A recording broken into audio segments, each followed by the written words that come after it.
यौम हिजाब के मौका पर मुफक्किर पाकिस्तान जनाब अल्लामा मोहम्मद इकबाल का खूबसूरत इजहार ख्याल। आज़ादी नस्वां और हिजाब नस्वां के मौजू पर अपने मोअज़्ज़िज़ नाज़रीन की समाअतों की नजर। इस बहस का कुछ फैसला मैं कर नहीं सकता, इस बहस का कुछ फैसला मैं कर नहीं सकता। को खूब समझता हूं कि ये जहर है वो कंद। क्या फायदा कुछ कह के बनूं और भी मातूब, क्या फायदा कुछ कह के बनूं और भी मातूब।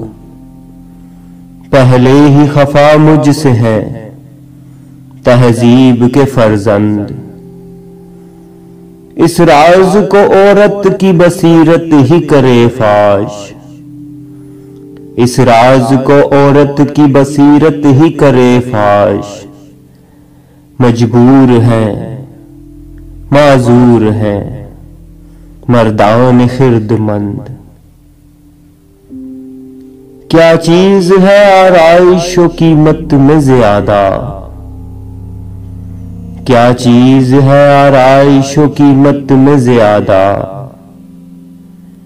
आजादी निस्वां के ज़ुमुर्द का गुलोबंद, आजादी निस्वां के ज़ुमुर्द का गुलोबंद।